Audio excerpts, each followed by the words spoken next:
think my wife is watching in the other room to see if I am on the interwebs, but I forgot to be like, wife, help me do my show, because I was actually talking with JJ off the air a little bit, and we were talking about some cool stuff, and then we kept going, save it for the podcast, because that's what I do every single week. Ladies and gentlemen, if I am live and on the air, this is Live Stream of Consciousness, and my name is Tom Bianchi. Last week, for the first time, I made a little introduction video because I noticed that everybody does the little countdowns, 38, 37, 36, but they usually start from 30. And it's like, I just feel like if somebody tunes in right at 8 o'clock on the nose, they're sitting there watching that like, come on, where's the show? This is stupid. But then if someone tunes in a little bit late, they're like, damn, what did I miss? So I decided to just take the first minute or two and yap away so you don't miss the guest at all, just in case you're getting your drink ready or getting your chips or whatever it is you're getting ready to enjoy the show with. I made a video last week, and today I made a video, and I forgot to fucking upload it because I'm a moron. So this is the video introduction. That's not a video introduction. It's a live stream introduction, and I was saying things on my video like, this is a rough week. This is not, Jesus, all these weeks are kind of weird. How you doing? You say, great, except like that's just the surface answer. And none of us are really doing great because we're all just getting by and waiting this thing out. But this is a rough week. I was talking with a friend today who's back to work, and it's all virtual, and everybody's stressed out, and nobody has the plan. And she's a mess, and she's kids at home, and husband's working out of the house too, and the dogs, and the this, but she's, she's hanging in there, but it's a mess. And then I'm talking to another friend of mine today who he was talking about how he had to furlough, and then lay off so many employees, and he was heartbroken. And he's talking about how he might lose a big aspect of his business. And then in the world news, we lose a troubadour of the community, for the community of people who fight the good fight, if you will. And it's, it's hard to these days. They're crazy days, but I guess all I really want to say, and maybe I'm talking to myself as much as anybody out there, you got to keep on keeping on. We all have to keep on keeping on. And that segues ever so smoothly to our next guest, who I've noticed has no problem keeping on, because this woman always has burners upon things lit and ready to go. There's nothing keeping our next guest, our tonight's Me Face Talk Make Noise, our guest tonight from stopping. She's the owner of the Rock and Roll Club Once in Somerville, the Ballroom. It's an awesome room. She takes care of, she owns a cuisine and locale and uses local farms and local people and to feed the community. And she's an activist by all means. She's just always with good words and fighting the good fight and inspiring people to stay, keep focused and keep focused on good things and taking care of people. And she really cares about her community and the people that work with her to keep all these businesses afloat. And I didn't even know this. I'm a moron. This is how detached I can be from things that are in everybody's face. She's an amazing photographer. She's an amazing photographer who's like, yeah, I crushed that once. I guess I'm going to move on and crush some other things, but I'm going to put out a book about this thing that I crushed, and I could crush if I needed to tomorrow. In fact, I don't know. I'm going to shut up. Nobody's here to see me. Everybody's here to see my guest. Ladies and gentlemen, it's really great to have JJ Gonson with us tonight. JJ, how are you? I'm the new find, Tom. the new generation, the new generation of find. The new okay. I'm sorry. Suddenly the new find. I started making It's a trip. Videos to get over my anxiety of when I first say hello and this is, and I forgot to do that today. So I'm going to get out of the way and ask, how are you again?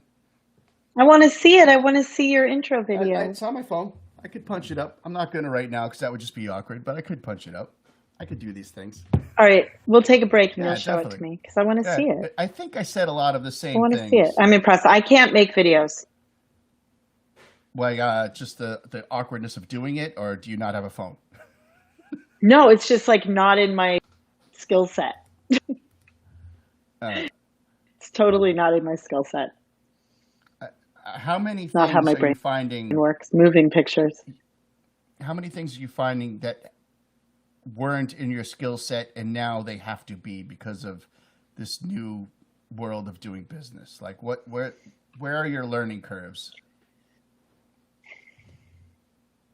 Well, I've actually gone. I haven't. Oh boy, I just went down like three different roads all at once in my brain, but with my mouth. I am a follower of mindfulness. I like to mindful meditation, and one of Mm, the one of the things that one of my teachers has been talking about receptive return, and that you come back to things, really go backwards, but that you return to places that you've been in your life, maybe things you did, and that you reset and start again. So it's return, reset, start, return, reset, restart. And so I'm not so much finding that I've had to learn new skills as much as that I'm finding that I'm using that I had. mm, And so I did Cuisine on Locale as a personal chef service years ago. And for the last 15 years, it grew from a single person cooking privately to doing dinner parties to being a full-fledged catering company with a commercial kitchen and catering events. And mm-hmm. obviously, well, not obviously, but that's something that hasn't been happening for the last 6 years. We lost our whole spring season, weddings, graduation, like that. Has there And been any large catering? Has there been any like events? I know that they're few and far between. I know you do a Friday night thing with mac and cheese, which is awesome. I'll tell you about that. That's a great example, right? So I've returned to things that I might have done, but I can make mac and cheese 50 pounds at a time. Like this is something I know how to do. Yeah. So I can't serve at lounge because the lounge is closed, but there it is. It's called Club Right. Mac. Play on Yeah. Club I love it. Med, but it's called Club Mac. It's different like places you can go, like Butter and Blue Cheeses, Vermont. And we did, we've done and we've done hamburger and like all these different flavors, and each one has a different look. It's Right. been fun. It's super fun. It's something not enough to get in solo lawn. It's lots of fun, and it's delicious and it makes them happy. People would eat macaroni and cheese in July and August. It's great. So that's something. So this wasn't. Go ahead. I'm sorry. No, it's okay. For just for anybody watching the show, our feeds are a little bit more out of sync with each other than normal. I think so. If we get tied up a little bit, or one person answers a question slower than the other, we're dealing with the internet today. You mentioned to me earlier your internet might not be all that good because I'm on the island. And I wasn't sure if that meant like one of the Massachusetts islands, another island, or an island of women who have gone to regroup to figure out what the fuck are we going to do next, because this is bullshit. And any of those answers would be legit. Fighting the good fight. I'm on an island in Massachusetts. Yeah.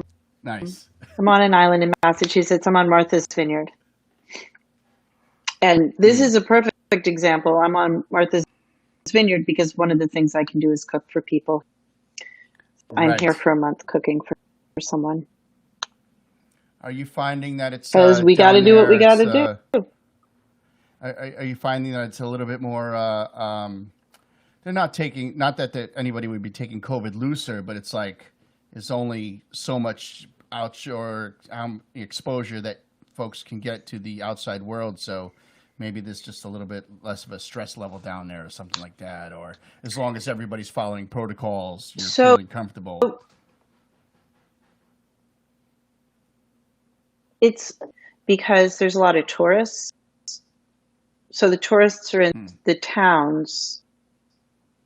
So you just don't go to town Mm-hmm. particularly, like kind of stay away from those areas as the going. But um, where I am, I mean, I'm in nowhere. So I go for a walk and not really worry about anybody. I feel very, very privileged to be able to do this for a little while. It's really incredible to have this place that I am to be right now. I'm still conducting a lot of the at-home stuff from here. Um, once is online, once is virtual. So I'm doing Mm-hmm. a lot of that from here. And my kitchen is operating, but there isn't really kind of good because I'm here. It means that there's work for other people there. So Right. who are cooking, like Club Mac, and we have you asked about catering. We actually have a party this Friday, wedding this Saturday. It's the first catering since the pandemic started, and I Wow. had to completely rethink. We had to completely rethink everything. Everything. Right. It's nothing like catering.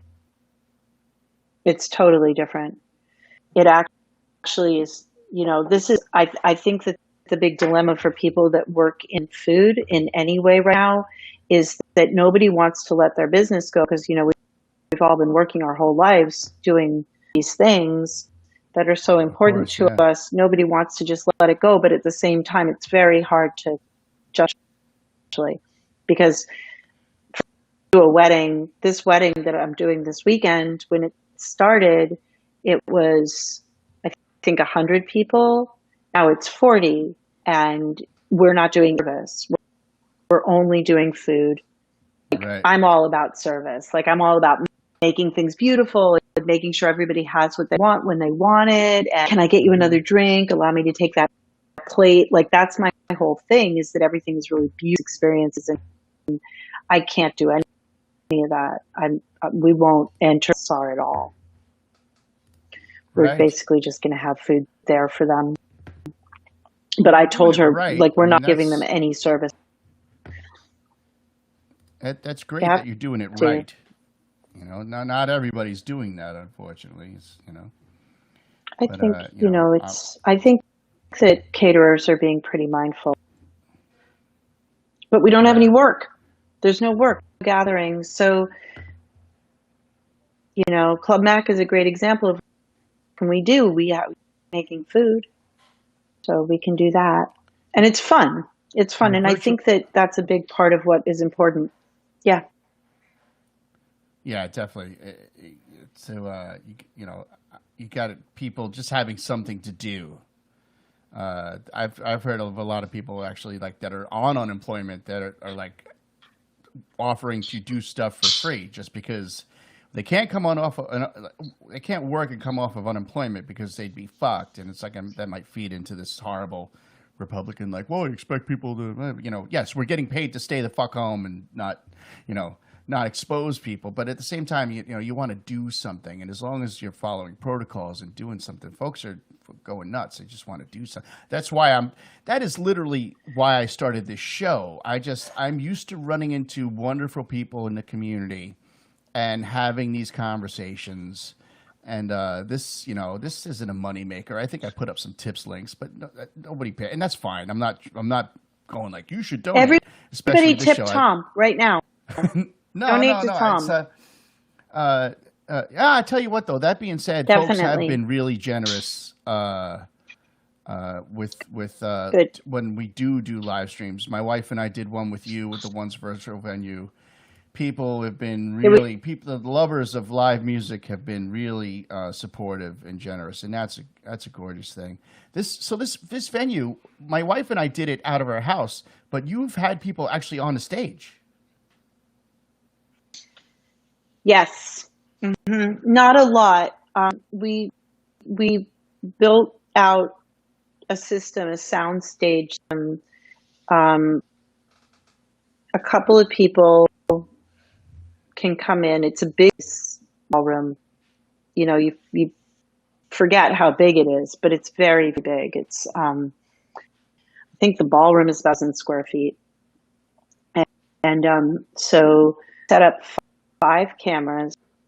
3 of them are fixed, mounted to the speakers and stuff, so they're quite close to them. And then 2 of them are manned, but from way back, from all the way.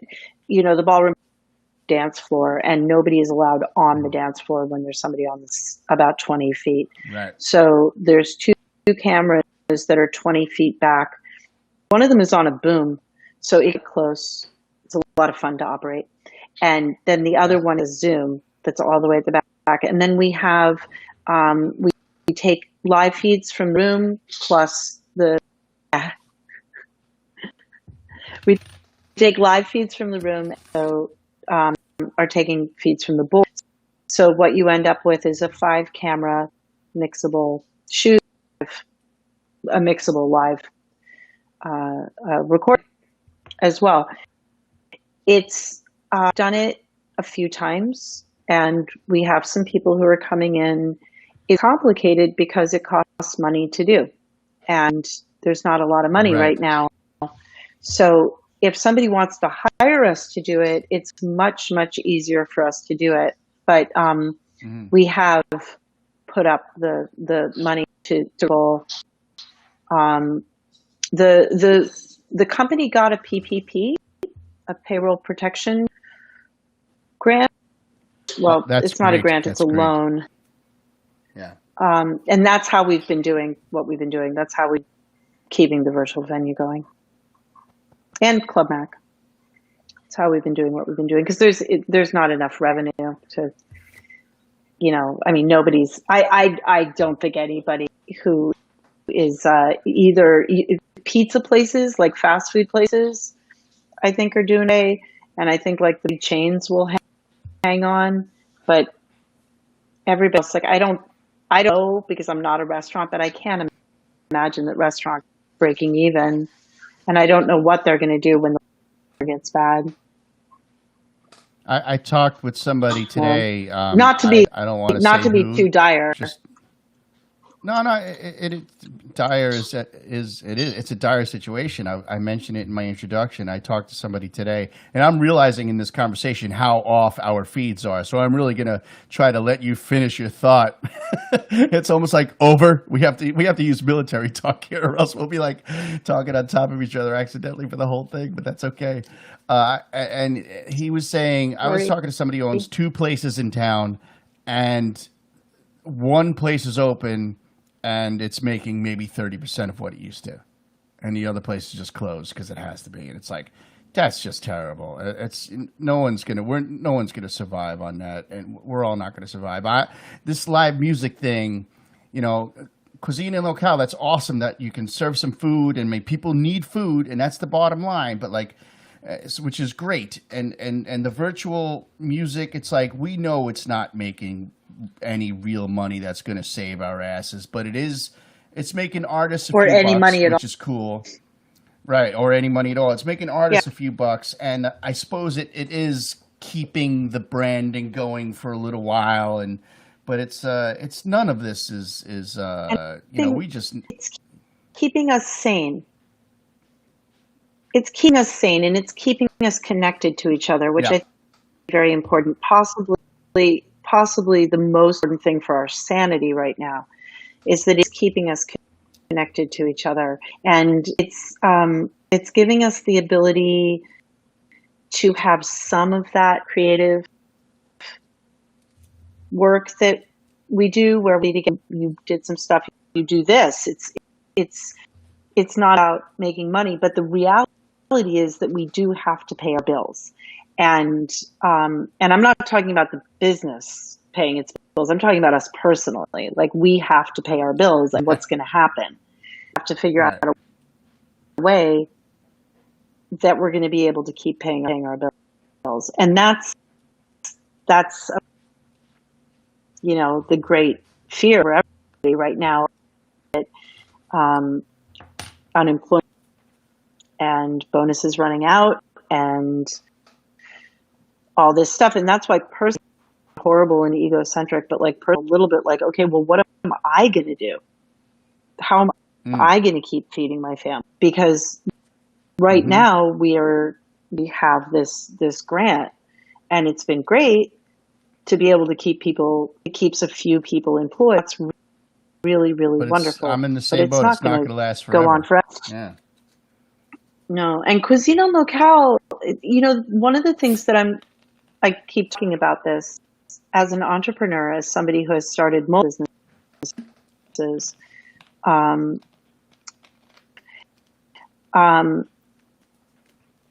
You can't start a new business and go from 0 to profitable in 5 months.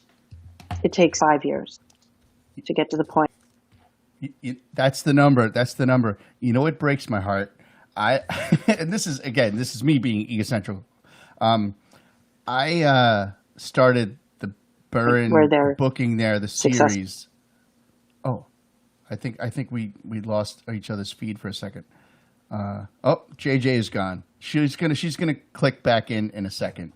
We talked about this. Her internet is so sketchy, but I started this Burn Backroom series. This 24-hour concerts at the Burn Backroom series. I've been working at the Burn forever, but I started this concert series 5 years ago, like to the month. And like JJ said, it's here she is. She's here. I'll finish my thought. It takes 5 years. Let me finish my thought for a second. It takes 5 years for a business to go, and I was literally at year number 5 and doing pretty damn good. It's like, let me have one thing, you know. I wrote a note. I want to know. Okay, go ahead. Finish your thought. I'm sorry about this delay. I'm really sorry about this year. Also, people don't know if they're not in the Boston club scene, music industry, is that we're doing really well. The weather wasn't bad. We had great bands coming through. We weren't getting closed by snowstorms. People were going out because they were excited that it wasn't snowing. We did the best January, February we've ever done in 7 years. Mm-hmm. My lineup was My lineup was set until freaking December. Yeah. That's right. You know what? Oh my God! Like I said, we gotta keep on keeping on. Refunds. Oh, tons of them. Yeah, tons of refunds. And I'm still sitting on a lot of tickets. Like, people opted to hang on to some of their tickets because some of them were sold out shows, and I know they're gonna play again. But like, that was when we thought they might play again. Like, we rescheduled them for September, October, November, and now that's out of the question. So it's like, I sent out an email again saying, listen, if you want to, and people can get a refund at any point. I'm being pretty loose with it. But yeah, I mean, it's ridiculous, the whole thing. I wrote down a quick note here. I want to ask you a question. You said you've started businesses. Now that I know how much, like, you are a human that has things on the burner all the time, and we don't know each other super well, but I definitely get that from you. Just like a quick list, rattle off some things you've started. So, like, if you're anything like me, some of them didn't go, some of them stuck, some of them didn't stick, some of them stuck for a little while, some of them you're still doing, like cuisine and locale. Like, give me a quick list. Okay. Well, when I was 18, I started taking pictures of rock bands. Had a little bit of a photo career for a little while. I had a record label in Portland, Oregon for a while. It was a project label. I did cover albums and compilations, undercover, and it had one hit, which was really fun, and nothing else, but one record that carried us through many years. On it, Man Ray. Yep, that's Man Ray. And yeah. Wow. Yeah. I started a dog coat company company. I made dress coats for. That was a company that was way ahead of its time. That could have probably done pretty well with much. What else have I done? And then Cuisine Locale, 15 years old. And Locale is actually the operator of Once Sun. Right. Cuisine Locale will go because it can be anything. It could be me privately for somebody. It can be a 200-person wedding, although it's not going to be a 200-person wedding. But it can be anything. Yeah.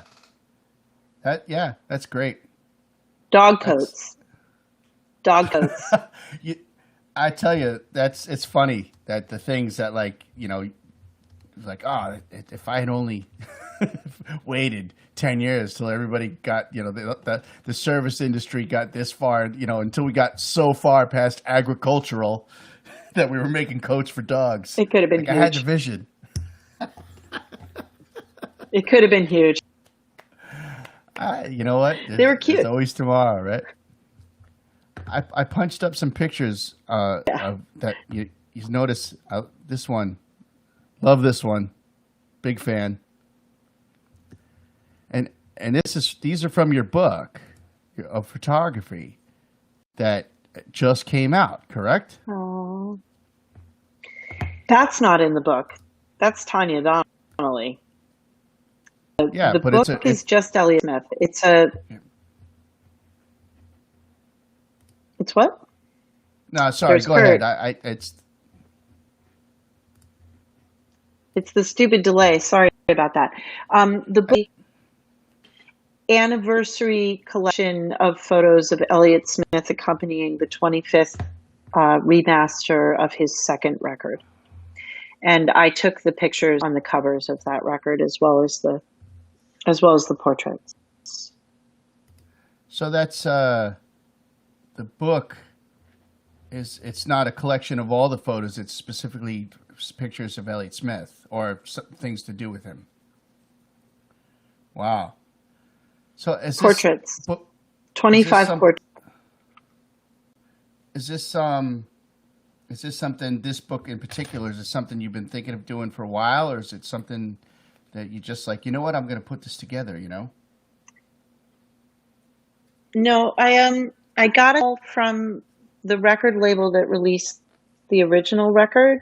They're called Stars. They're in Portland, Oregon. Mm-hmm. And yeah, I remember. Yeah, they were doing a 25th. We're doing a 25th anniversary of the record, and they got in touch with me because I had shot the pictures on the cover, and they wanted to know if I had any pictures. And they had no idea how many pictures I had of him. And once they that I had all these pictures, they decided they wanted to do this as a big production. So it wasn't me at all. It was totally them. And it took 2 years. It was to edit and scan and print everything. It took 2 years. So I've been working on it. I've been coming out for 2 years, but it just came out in August. At the end of August. It hasn't even been a month yet. And I think it's almost sold out, but you can get it from me. So if you buy it for somebody from Christmas, there's my Shopify, and I'll sign it and everything. Correct. I had another link here, but I noticed that it wasn't, the whole link wasn't showing up. So I moved over to this one. Do you think that you would put together, I mean, these other pictures you have are freaking phenomenal. Do you think you would put together just a general compilation of your work? Because it really, a lot of it is a snapshot in time, which is like even my favorite albums are snapshots of that band from a particular time. Like I have a hard time doing the greatest hits thing. Some of my favorite albums are just like, this is what the band was sounding like, wearing, going through, and putting out at that time. And that's very much what the photos that you have are like. Have you heard the new Cat Stevens re-recording of Tea for the Tillerman? Oh, I saw that pop up on the social medias, and I did not listen to it yet. It's not just the song; it's the whole album. It's the whole album. He re-recorded the entire album. I know. I'm so excited. That is an album. I grew up on that album. My parents had great taste in music, listened to it all the time, and only had a few albums. They didn't have a huge collection, and they had Tea for the Tillerman and the what's the one with the Teaser and the Firecat, and like Moon Two Stones Shadow, records. Teacher and the Firecat. Right. Two Stones records and Simon and Garfunkel's greatest hits and one, Dark Side of the Moon. Like they had like the one iconic record of every band you really should have a record from, considering my folks are now in their 70s and 80s. But Tea for the Tillerman, like the texture of the Cat Stevens records is unforgettable. You open it, it's like this is like a book you pull off of some old library in London. You're like, even though it's used every day, there's dust on it. Like, and it's brilliant. They listen to that record all the time. What an album! Yeah. It's a brilliant record. It's really a great record. Yeah. So he re-recorded it. He apparently, there's a great interview on NPR. I totally recommend listening to it. It's an incredible interview with him talking about why he reappeared and made this record and how he feels like now is a moment when people need to be listening to music because it keeps them safe and sane. And, what he did, because some of the songs not changed at all. He just re-recorded them, but he did Wild World in ragtime. Huh. It's totally different. Huh. That's cool. Yeah. How about, it sounds like you're familiar with the record. How about the rest of it? Is it alternative versions of the same songs, or just his newer approach to things, or most of it's the same. Most of it sounds like original songs. There's a couple of departures, but most of it sounds like songs. He just couple songs that he changed a lot. That's a record. I've been so I just moved. I don't know if I told you. I just moved to Everett, and I have no kitchen. Kitchen is slowly coming, which is probably, you would be like, what? No kitchen? How do you do that? So I've been barbecuing all summer. I could do it. That I'm good at. Well, I'm really good at cooking without a kitchen. Yeah, I would barbecue. I wish I could invite you over. We can like mask up and make some food, But yeah, so I've been barbecuing because I just bought a little grill, and I have noticed that through COVID, my albums of preference are like really chill. Because I don't know, it's like I can't listen to the harder stuff right now because it's just like life is too hard. But I've been listening to like the Grateful Dead albums, not the live stuff, which I love the live stuff, but like the really chill studio records that are like this just landscapes of music. American Beauty is one that I listen to all the time, but even like, the first one, which is so Americano, barely any drums, and Mars Hotel, and just like really like but Cat, I've been listening to Cat again, which is like it's not that I stopped listening to Cat Stevens, but it's like these are albums from my childhood. I know them inside and out, I started listening to Cat I actually have been hearing about, apparently this is a thing that's happening right now, is that people are really listening to the music. I mean, so we know, you and I know, because we work in the music industry, that most people our age don't listen to music. Most people our age are listening to music that they grew up with. There's this moment that people hit where listening to new music, like after college, they stop listening to music, and at that point they just lock in. But in general, even younger people right now are going back to classics because they're comforting. They're safe and comforting. And I've read a lot about this, that people are really listening to the music that, like, their most comfort zone music. They're not listening to a lot of new music, which has got to be hard for artists. Yeah.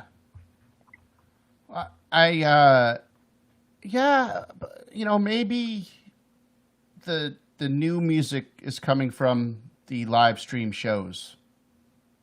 In other words, like if you're going to choose something to listen to in the car, you're going to listen to that, that Duran Duran record. Guilty. but because then you go online and you see like the newest of artists doing their thing, and you give them 5, 10, 15 minutes or even a whole show of your time, just trying to think like you or I might, is like, where's music right now? Such a weird, I think as if it wasn't music weird is enough. banging right now. I think people are making music. A lot going on with music. I don't think it should be underestimated. I think are enormously creative. I mean, we know they're creative, and they're finding ways to write songs, record songs, produce songs, put them on the internet. Like they're making music. It's definitely happening. We have 3 bands a night, 3 nights a week. There's people who really are making and are playing. It's been a huge adjustment, obviously, to be doing it this way, and nobody would choose this. Nobody would choose playing at a camera and then, over playing in front of people. But I think that to their credit, that the bands would be given a lot of recognition for how much they are doing. I mean, they're not just sitting still. They're finding ways of making things work. And we're not just sitting still. We're finding ways of making too. You and I are finding ways of making things work. My concern, coming back to where we were 20 minutes ago, my concern is, how are we all going to be paying our bills? Like that. I'm a member of, you're a member, right? The National Independent Venue Association. And NIVA? A lot of my research for this show today has been me in my head embarrassingly going, I don't know what that is, because the things that you do and you've done, the list is really impressive. And I was like, I didn't like, even the book you just put out, I wasn't even aware of that. And I was like, oh my God, like I saw the photography website, and just now when you mentioned it was a book of like primarily Elliott Smith photos, I was like, I didn't even realize that. I thought it was just a book of your photography, because it's so good. Your pictures are so freaking awesome, That's great. Thank you. So NIVA is the National Independent Venue Association, and they are the organization who spearheaded the Save Our Stages Act and the Restart Act, which are things that have been put in front of Congress to give funding to venues and performance spaces, theaters, event spaces, to try to keep some of the places that are still left, to keep them going. I think that we all hope, but I think that more and more we have to recognize that it really is going to be more about the clubs joining forces to find ways to get through, because it's unlikely that the government's going to bail us. I think that's legit. Like, there are people who are and need medical attention, and those are the things I hope that are going to get a lot of attention first, even though I really want funding for venues, and I'm not going to stop for it, and I'm going to keep campaigning for it. I also understand why it is that we're lower on the totem pole. Anyway, NIVA, National Independent Venue Association, please join. When all of this is said and done, it's not like music, or it's going to come back, and it's important. The arts are important, and music is important, and it's going to come back. So in other words, it's like, for anybody to invest into something like NIVA or Save Our Stages,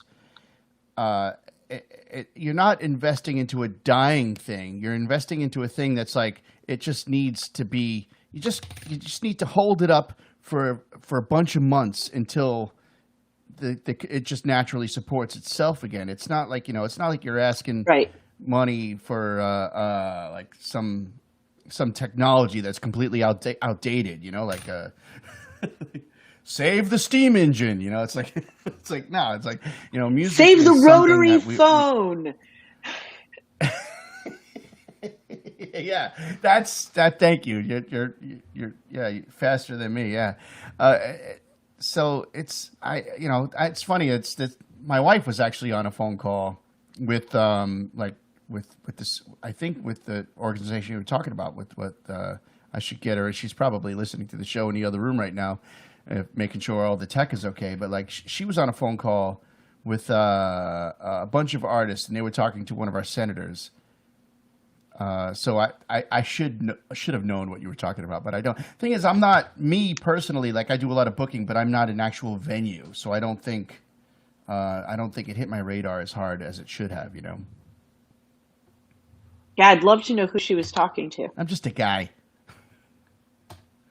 It'd take me a second to figure it out. Danielle! Wife! We have questions for you. What? I'm not getting on camera, though. She said, I'm not getting on camera. What do you want to know? I want to know what organization she was.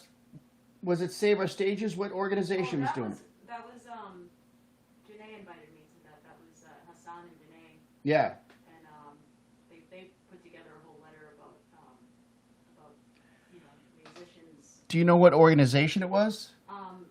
It was Janae Halstead and. It's they wrote a letter to Congress about about extending the extra.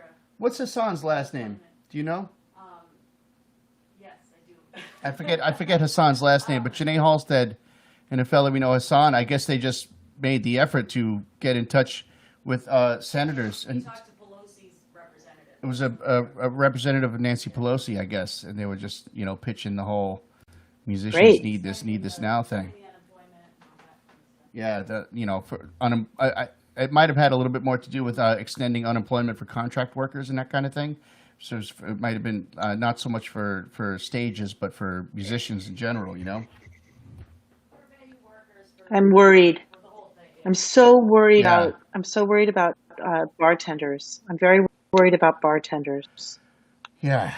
That's I have a lot of concern about. You were talking about you had to furlough people and then lay them off, and when those 18 people lost their jobs, and that's Right. I've been trying to find places where I can cover working for the virtual venue. One of my bartenders actually is now in the kitchen making macaroni. Turns out she's a fantastic cook, so that worked out really well. But I have a lot of concern about my staff, about bartending in particular is a whole career that people are really good, and they fought really hard for their positions, and there's a whole pecking order to bartending, and now all those talented people who have thrown their entire lives in are out of work, and what's going to happen to them? I'm worried. I hear you. Again, I was talking to somebody earlier today who had to let go a whole bunch of staff, and it's heartbreaking because I know you care. Like I've met your staff at my club. A whole bunch of people came by and put on a heavy metal show, if you remember that, and it's they love you and they love your venue and they love the scene. I mean, and you care. I had a humble staff of like 3, because I don't have to set up the whole restaurant and all the bartenders and everything. My staff is very specifically just what it takes to pull off a show. And I was through donations. I was able to keep some money going to people throughout the month of March and April. And a couple of my staff were like young kids, live with their folks. So it's like, all right, they're going to be okay. And then, the staff that was nearest and dearest to me, other than my family, because my son and my wife work on the series too, was my engineer. Her name is Joyce, and she was my full time employee, and she worked like every freaking show, and she just was so good. And I found her a job with a friend of mine doing something completely different. So like this is like just a month or two ago. I was like, you know, The general manager at once, best general manager we ever had, amazing runner, people and staffer, and you know, she would she was an amazing general manager, and she'd run the room every night and, you know, make sure everybody was there. And I found her something pretty quickly, really totally different. And now she has started a hot sauce that is doing very well. And it's just that's completely give different. It a plug. Give it a plug. What's the name of it? Oh, I should know the answer to that question. She'd kill me. It has to do with honey. Honeybee? Or this is really bad. What's her hot sauce company called? Nina, what's your hot sauce company called? I should know that. I'm sorry that I don't. That's all right. Anybody out there Can't- know what can't Nina's remember hot everything. sauce company is called? It's brand new. It's a brand new thing. Really cool. I'm really proud of her for doing it. Ah, I'm just seeing if I can find it.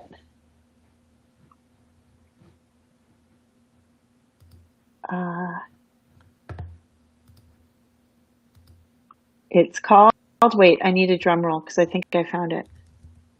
okay. No, I didn't. I lied. I don't know. Oh. I totally lied. I totally didn't find it. That's all Sorry. right. But she's making her own. She's Funny. like, yeah, it's funny at the beginning of COVID, I was kind of the attitude like adapt or die.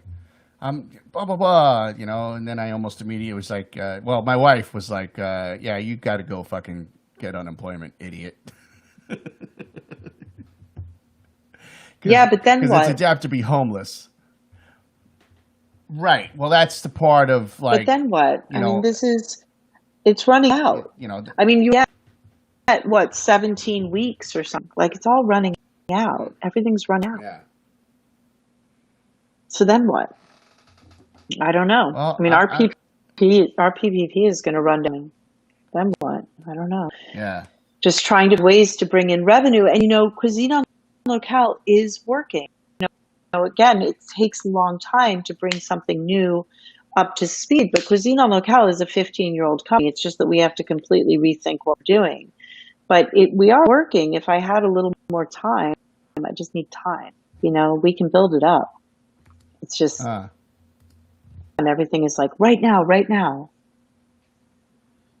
I guess the one thing is, you know, potentially it's like, again, we don't need to make a brand new thing. We just need to make enough to hang on until this thing passes. And Yep. like, hopefully, you know, once you know, say they come up with the vaccine in January or February, it's still going to take a while to get it to everybody, but at least it's there, and folks might say, all right, we're going to be back in business. You know, I hope that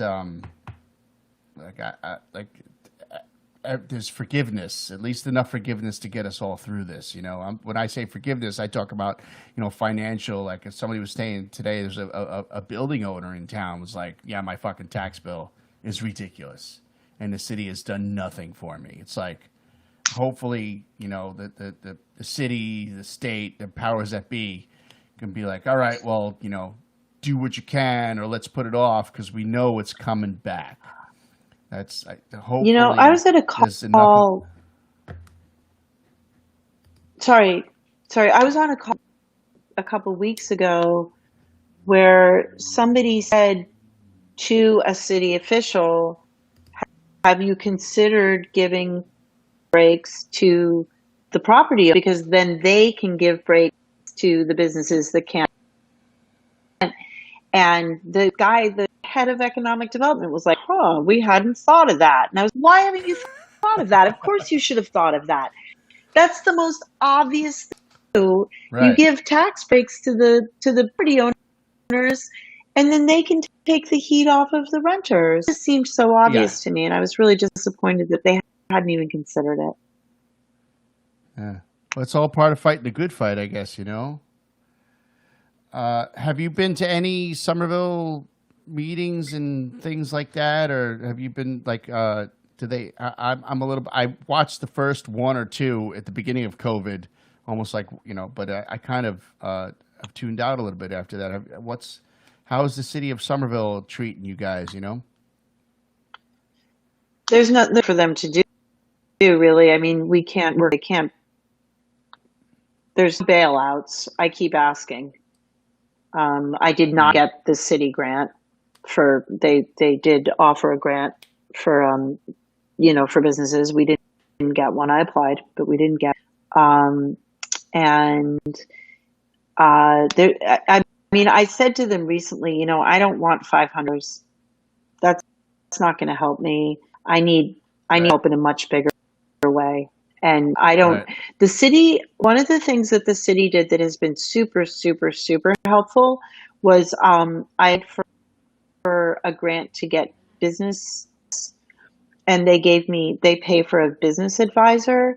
And that's been really, really helpful. Not because I don't know what to do, but because he's just to kind of organize my thoughts.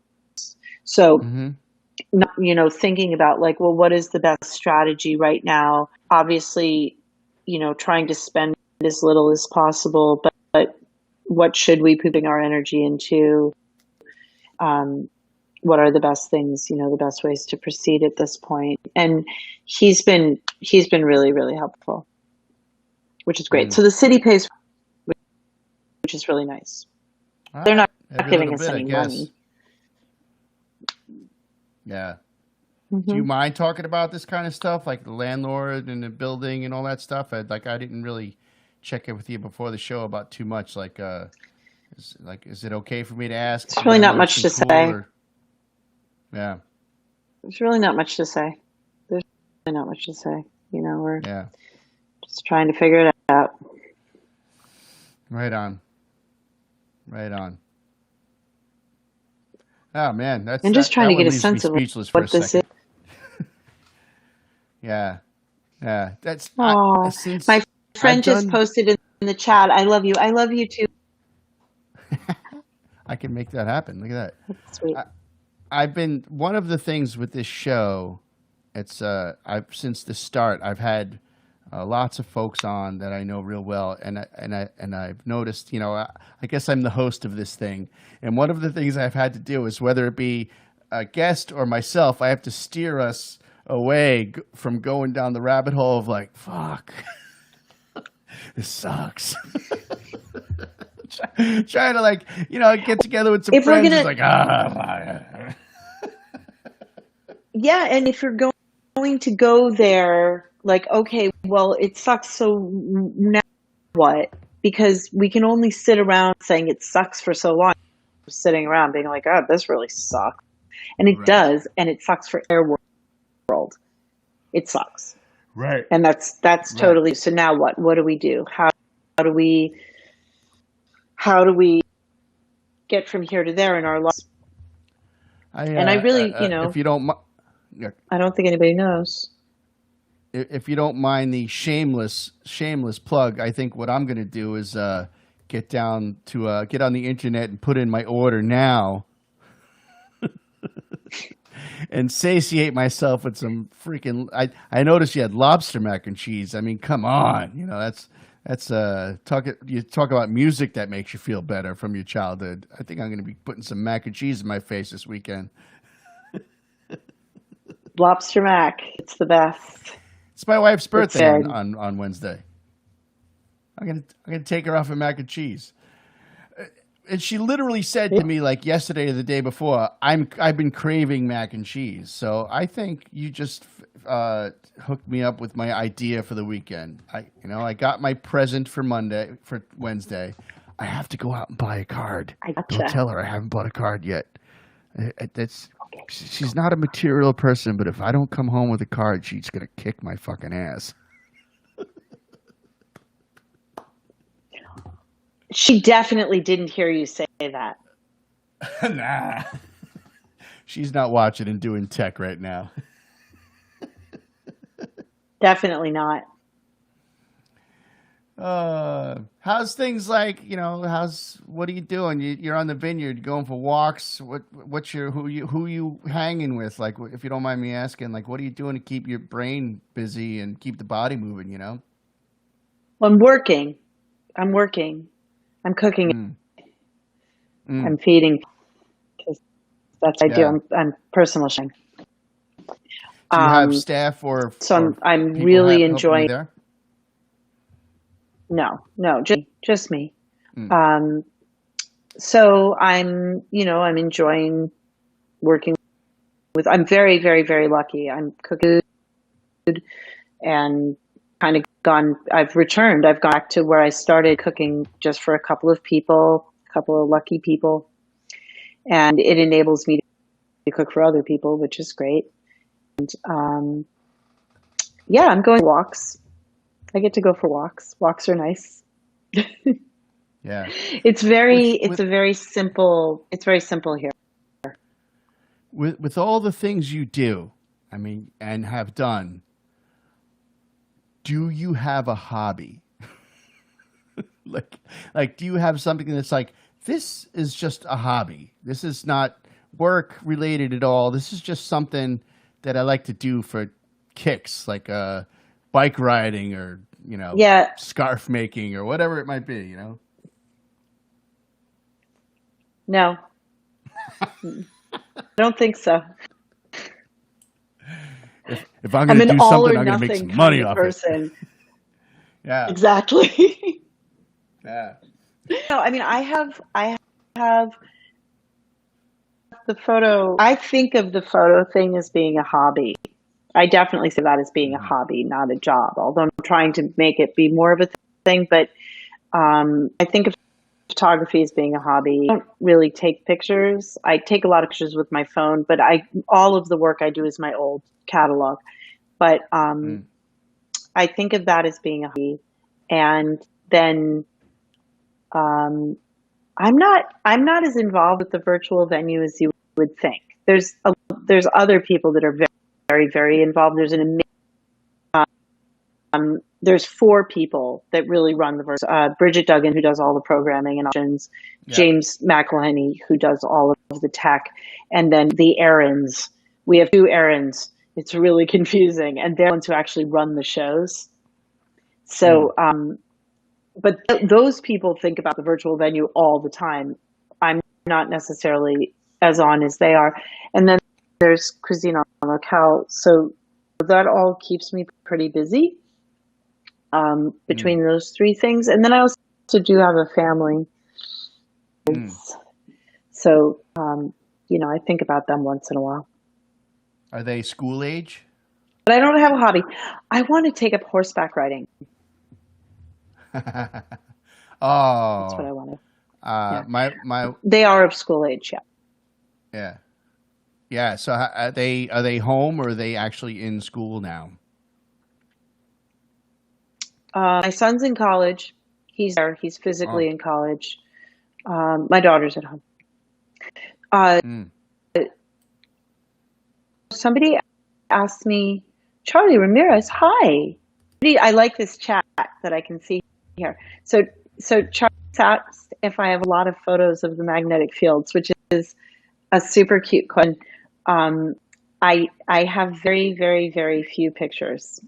And in fact, I think very few. I think the only pictures I have of the magnetic fields, they might not have even been called the magnetic fields yet. They might have still been. Do you know who the magnetic fields are? Am I totally just like off tangent? No, but right I've noticed that this whole podcast with you, I'm like learning about you and things in the scene that I just didn't know about. I'm a little bit removed coming up through a lot of Boston. Like, I'm not from Boston. I moved here in like 96.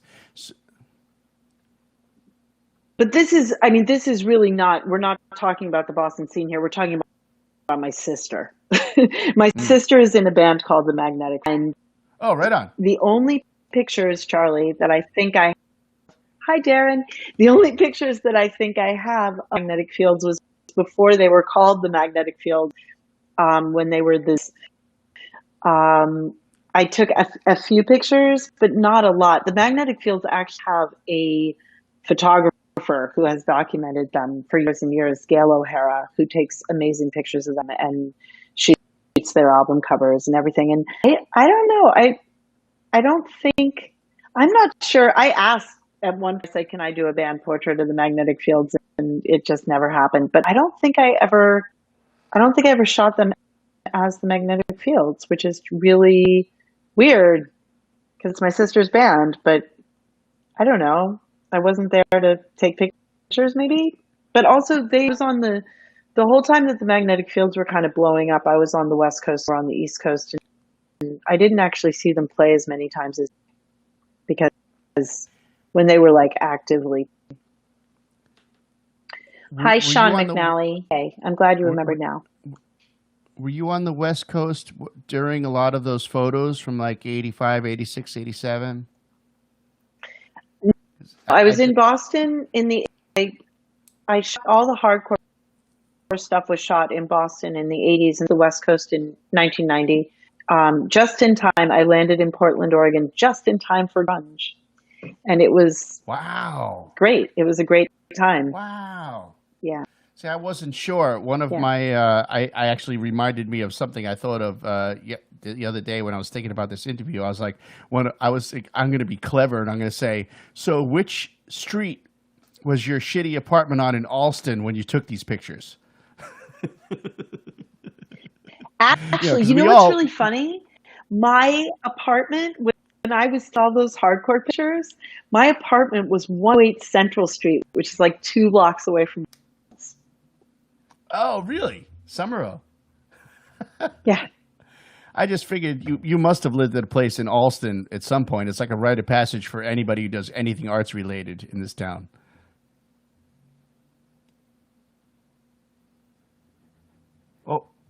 Oh no.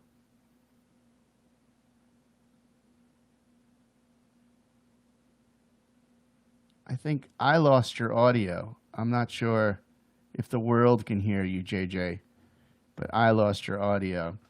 I don't know if that's like a tech thing with the internet or just this new world. This new world is so well, you know what? Maybe it is me.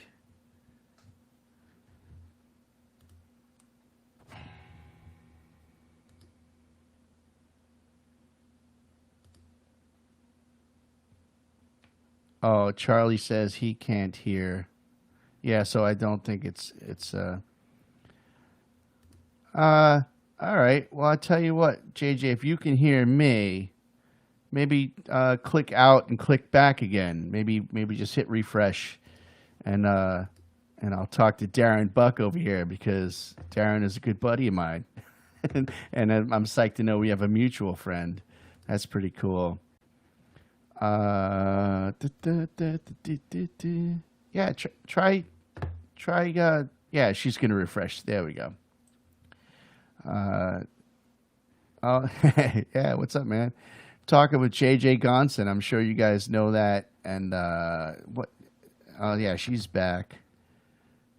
There's no stress, man. It's all gonna be okay. Did that work? Nah, we lost. Can you hear me? Oh wait. Yay! Ooh.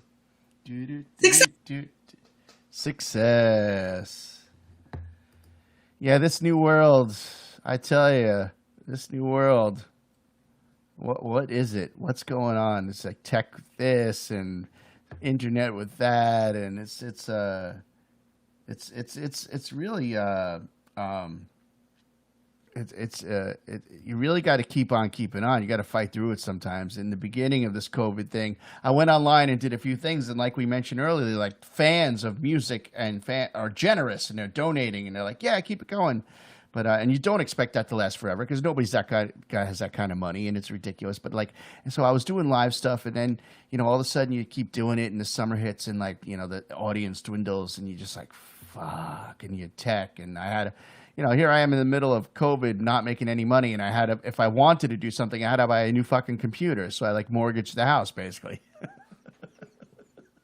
They're expensive. Yeah. They're very expensive. My daughter just ran her over with her car. Oh no! How do you do that? Only a child, only a someone's kid can do that. Like my kid has done the same version of that with other stuff.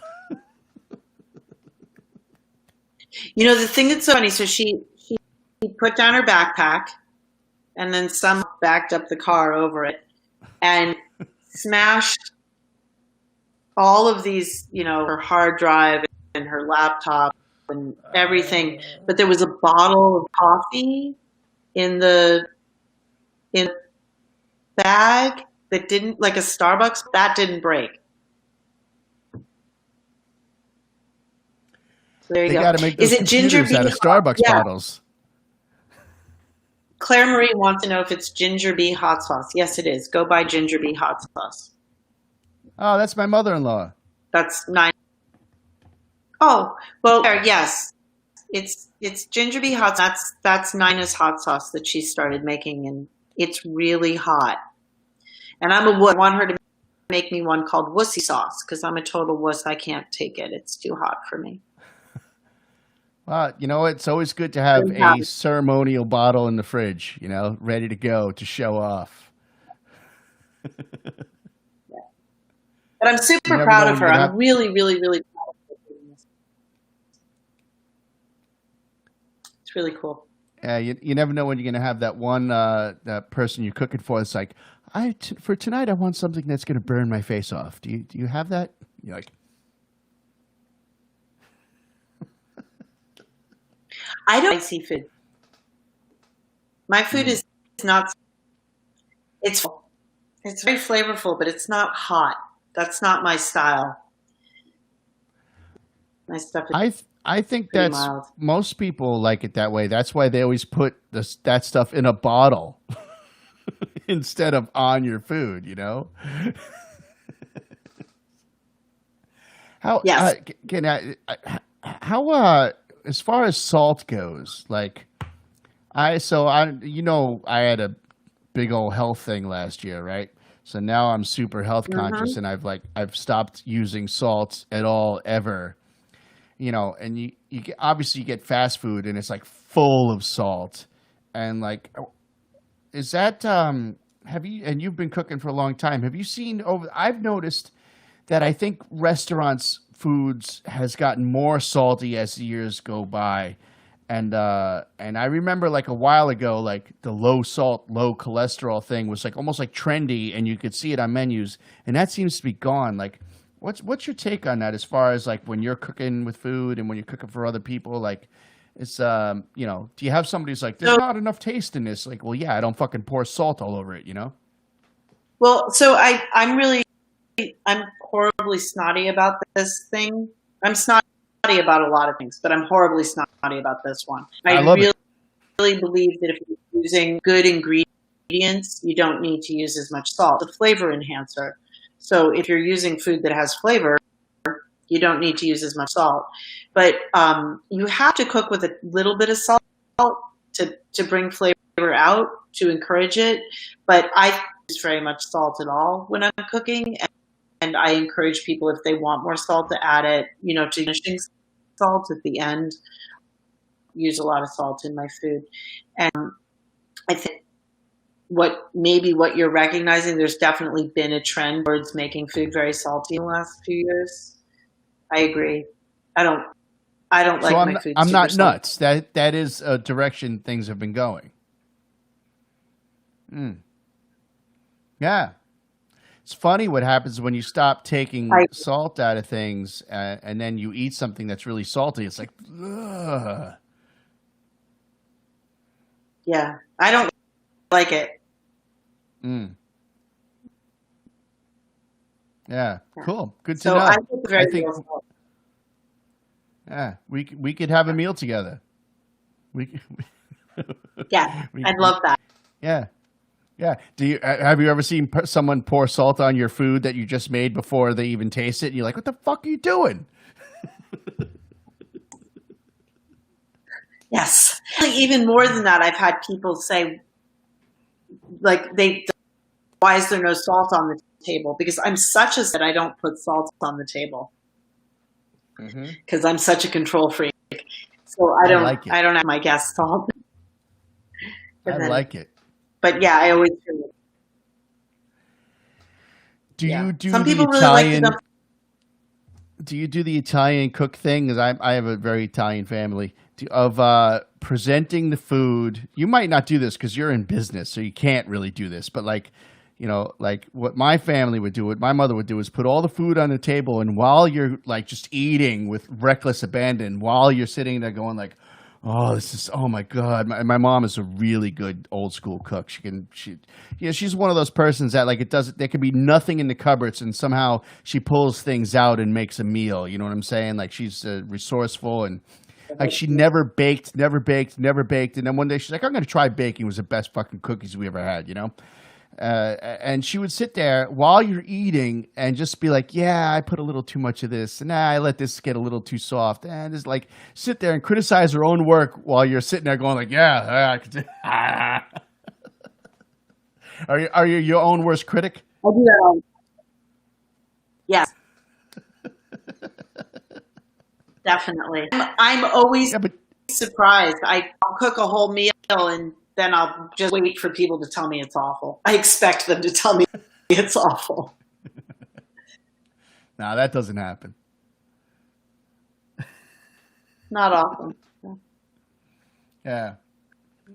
Cool. All right. You know, we've been on this thing for what? Say again? I want your mother to cook for me. That sounds really awesome. Oh, I'm coming to your mother's house. You know what might happen now? For Thanksgiving, I can't go down to New York and see my family. My mom and dad are very much like they don't want to chance it. They're being super cautious. My father is 80 years old. My father is not 80 years old yet. He's going to be 80 in less than a month. And I want to go down for his 80th birthday. And my mom's in her late 70s. They're very young people. They're vibrant people. Like my dad was playing pickleball during the summers before COVID hit. You know, he's always been an athlete. You know, my mom is like fucking like, you know, she's almost like super healthy. You know, the doctor's like, I don't know how, you're just amazing. You have low blood pressure and everything's perfect. But they don't want to chance it. And no, they also saw their son on a respirator last year, so that's got to be fucking traumatic, right? But Thanksgiving has been the meal that's been at my mom's house, my mom and dad's house, since I was born. And like different extended family members every couple of years, they're like, can I come by for Thanksgiving this year? She does this Thanksgiving feast that's just unmistakable, always steady and out of this world. So... And I'm a good cook. I've worked in restaurants. I can cook. I have that knack where it's like, I think this needs a little more, you know, I'm not as experienced as somebody who is a good cook by definition, but I got the knack, you know. And I think I'm going to try to make my mom's Thanksgiving turkey and stuffing this year. Obviously the stuffing being the key ingredient, because like, you know, turkey's, it's all about prep, I guess, is to make it as consistent as something else. But this stuffing recipe is freaking to die for, you know? So I might be going for it this Thanksgiving. Do it. I believe in you. Yeah. You can do it. Do it. She does the thing. She does the thing where she stretches the skin off the bird like this, you know? And she oils up the outside and she stretches the skin off the bird and then stuffs between the meat and the skin and then covers it in cross sections of bacon to keep the skin from splitting. And then the bacon grease kind of drips through the meat, and the meat is a little bit more of a meat stuffing than it is a bread stuffing. There's definitely breadcrumbs in there, and like you said, it's all about, you know, you'll say, "Hey, you're a great cook," and she'll say, "It's all about the ingredients." It's sure I'm a cook, but you have to use the right ingredients, you know. And we have to she use makes the a right phenomenal turkey. About we have to use the right ingredients. Got to use good ingredients. Got to keep it fresh. And yep, absolutely. I'm actually just today was thinking like, oh my God, we're not going to have her.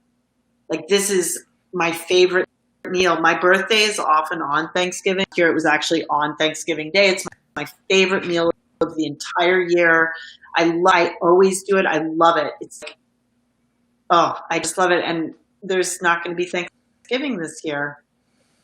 I'm feeling kind of heartbroken about it because I really love it. I think I'm going to cook a 20-pound turkey for 3 people. Okay. Because I want to be able to do it. I want to be able to. I got a brand new kitchen, a brand new stove. Oh, you should see my kitchen. You'll love it. My kitchen, gorgeous granite countertops, 5-burner stove. It's still half done. But yeah, I think I'm going to make a giant Thanksgiving meal for like 3 people, for me, my son, and my wife. And then I might go by Cuisine and Locale the following Friday and just give away leftovers with everybody. Free leftovers at Tom's Turkey with everybody who buys mac and cheese. Okay, that's a really good plan. I think you should do that. And I think you should give a lot of turkey because apparently I'm not going to have Thanksgiving. If you're in town, if you're on this side of the ocean, I will definitely save a plate for you. As long as it comes out, okay. I might be like, yes, as long as it's acceptable, Great. We can't do that. It'll be great. Don't worry. I'll take it. I love turkey. I'm the only person I know turkey. And I love making stock. I'm going to have to make turkey.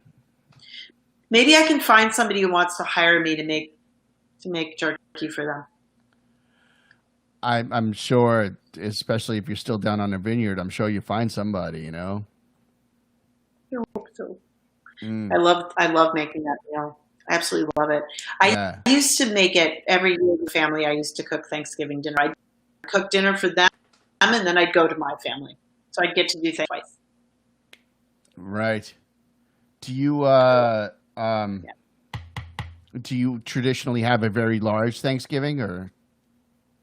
Yeah. I mean, if we were under normal circumstances, not huge, but like, my family, my parents, my sister, her daughter, my kids, maybe between maybe 15 people would be pretty average. Family.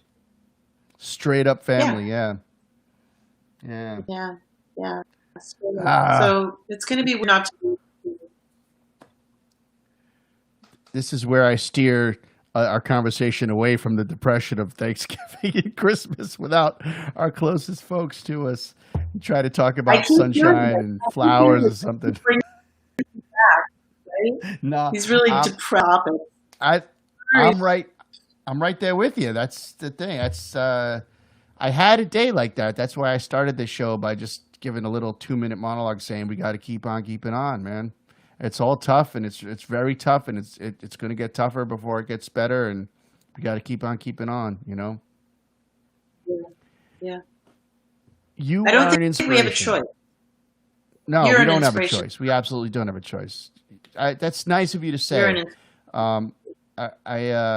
If there's one thing I look forward to when things start getting back to normal, it's spending a little bit of time with friends. Like, we are in this music community. We are just getting to know each other. You and I. We don't have this long standing relationship, and but every time we've crossed paths, it always feels like, that was a fucking cool interaction, and these are the things I'm looking forward to when we all start hanging out and having a quick pint in a club or something like that, or a meal, or a hang on the sidewalk. You know what I'm saying? Yeah, I agree. I totally agree. I always see you. It's always good to hang out with you. I wish I feel like I so much time at my club or got out. You know, I was always either at my club or at home. And once in a while I'd get out. Like I saw a couple of your shows and they were great and I loved them and I always loved going there. But I didn't get out nearly as often as I wish I had to other people's My places. story is literally the same. So yeah, it's the same. You spend all this time. You got to be, you got to be hands on. You got to make sure everything's going straight. But I've seen, some shows there. One of my favorite shows was this one because obviously my wife was involved. So this was one of my favorite shows. Oh, that was a great show. That was a really, really good show. What a great poster, too. That was an exceptional show. Hi. That was an exceptional show. That was a great show. The energy was so good there. But that being said, I've seen a lot of your show. The shows that I have seen at the club are they've all had that vibe. There's always like a Will Daly with Abby playing first, and Ed V in the rooms, like such great people. That's the kind of event that is normal for the Once Ballroom. It's like just this show that's packed with friends and family. Oh, I went to Tom Doobie's wedding party at your club. Yeah, the community that hangs out once is a really incredible group of friends, and I think that's not unusual. I mean, I of the venues that I've spent time in my life, I think it's not unusual that you have people who are like, this is my place, this is the place that I go to, and I feel really grateful that we had that. I feel like we are a place that encourages diversity and like a family kind of vibe and tolerance. And I think that there's people who really did find their home there because it was a place to be safe, where people could be who they wanted to be and not worry about, getting kicked out or beaten up. And so, that scene is really important to us. And I think that that's why you do see kind of this people showing up over and over again, because they know this is my place, this place where I can be, this is where my friends are. And I loved those shows. Those are definitely my favorites that were not necessarily, I mean, I don't want to be disparaging of the touring bands. I love the touring bands too. My favorite nights were definitely local nights when you had, like those kind of theme nights. Like Bridget would do these amazing Twin Peaks nights with Julie Cruise-Rector, right. And, and Hallelujah the Hills, and these amazing, just where by the end of the night, everyone was just like, that was so great. And like, those that I really love having again. I mean, that I miss the most. I mean, here we are talking about them a year or two later. All these, we're still talking about them. It brings this camaraderie to everything that's going on, and there's a community of a bunch of people who are already pretty close, but it's like keeping us even more intertwined. Like, my wife has worked with a lot of the musicians she knew as acquaintances, but got closer with on these shows. It's so important. Sure. I mean, these are the things we're missing. I mean, again, that's why I'm doing this show. I want to have a little bit of that experience of talking to folks that on this level where we just love music and we miss it and we want it to come back. Yeah. Yeah. Here I am going down the sad rabbit hole. So Darren asked, what was the last night of live music for each of you before the lockdown? And I didn't go to the last couple of at once because I had just spent again doing Ladies Rock Camp, which is the fundraiser for the Girls Rock Camp program. And so my last show was the showcase, the Sunday night showcase at the end of Ladies Rock Camp, where the band that I coached played. Oh, The lineup is still on the wall at once. The lineup is still on the wall. And there was a couple of shows after that. That was Sunday. And then I think there was shows Monday, Tuesday, and maybe for our last show was the 11th or the 12th. Everything shut down on the 13th, but we were already closed. Friends were canceling. They knew. So if everything shut down on the 13th, that must have been a Friday. Because I know exactly. Yep. And this breaks my heart. And Darren, who asked the question, is going to be like, son of a. But I went to the Burn, and I just made sure that show was going well. I think it was an Irish performer named Keith Harkin. And I listened to a little bit of his show, and he was great. And I talked to him real quick, and then I shot over on a Thursday night to play my Toad gig that I've been doing for 11 years. 11 freaking years I've been playing every single week, and I've only taken time off now 3 times. The first time I took a few months off was because I was getting married. So I took a few months off to focus on getting married in 2011. And then the next time I took time off is because I was in a fucking coma. And now I've taken a little bit of time off because of COVID. I went back on stage at Toad last year.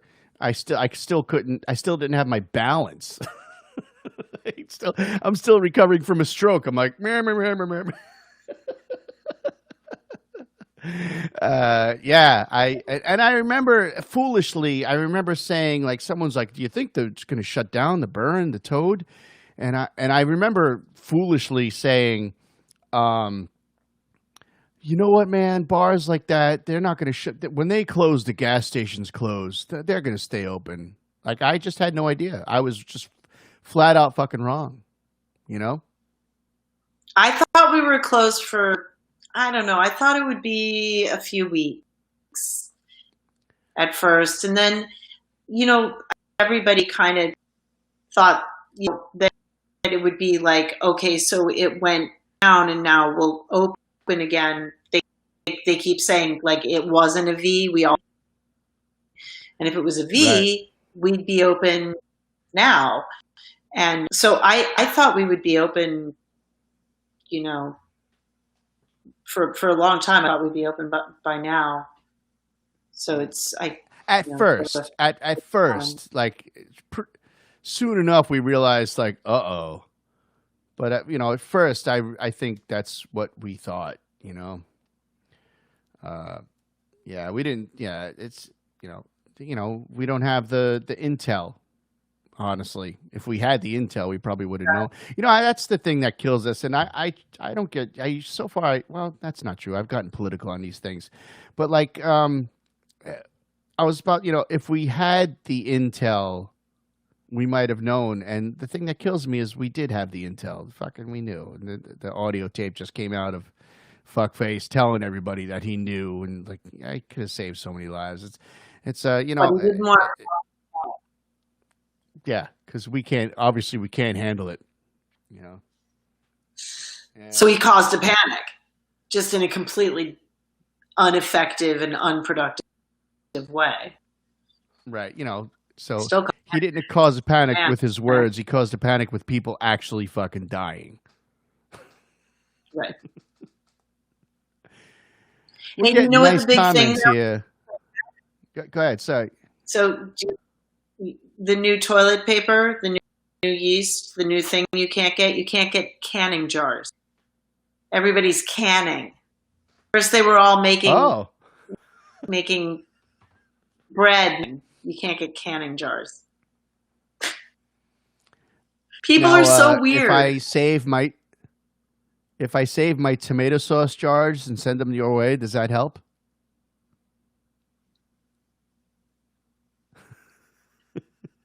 I don't need them. I'm fine. I'm not doing any canning. Get it. No Yeah. canning.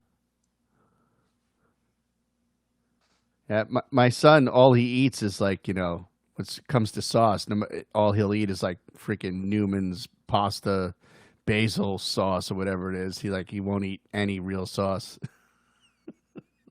So I have it in the house. Don't judge me if you ever come over and see it on the shelf. Very high sodium. People like things that have a lot of sugar. They taste good. That's why McDonald's is so popular. Yeah. Yep.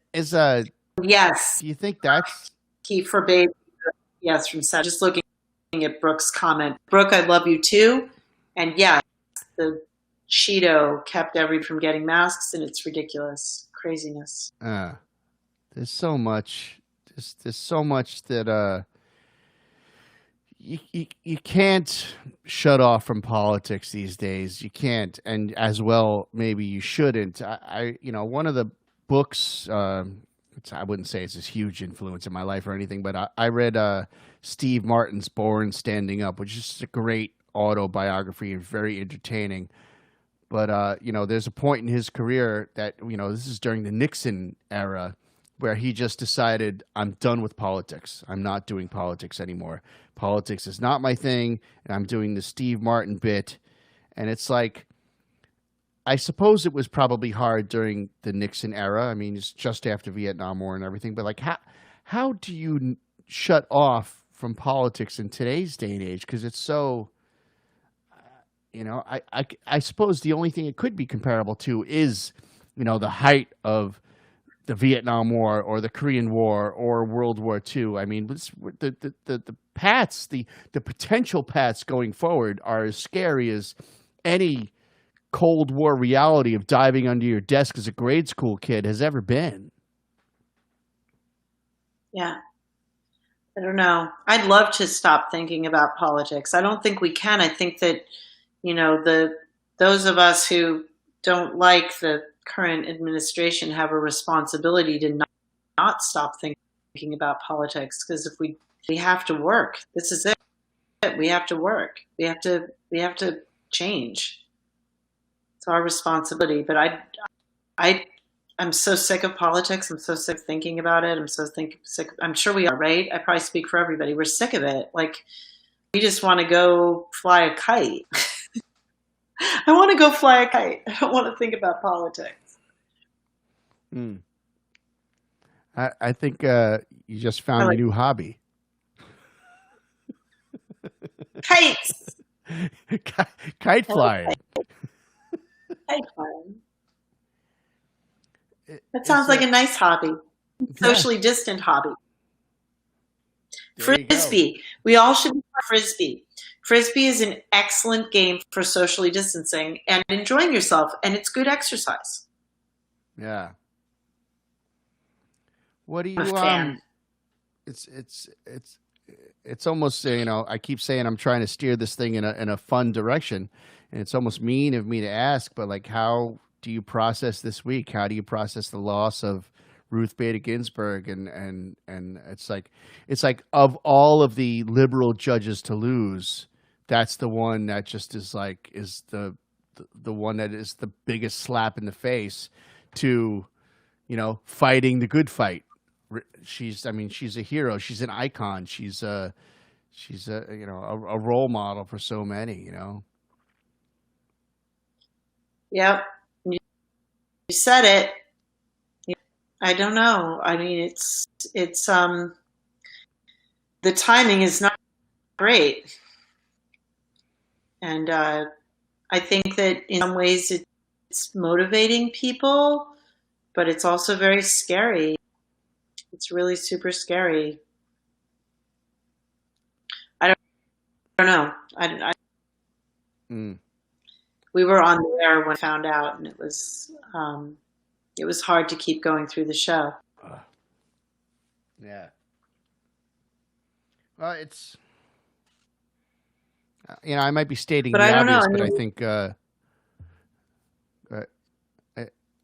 I think I've been you listen to NPR and all, and there are quotes of her saying, like, you got to keep on fighting no matter what, that kind of thing. Like, what do you do when, because she's had losses in the courts and as a lawyer in her career, and people ask, like, what do you do? She's like, what the fuck else you think we do? We keep on fighting, keep on keeping on, Keep going. I love what Claire said here. She said, "Fly a kite and call the on the fence senators." Yep. Yeah. Keep That's going. yeah. Keep going. I love when people share, the phone numbers. They say, call these people. Love that. I love people share that information, and give us ways of making change. Like, that's who should we call? What can we do? I like that a lot.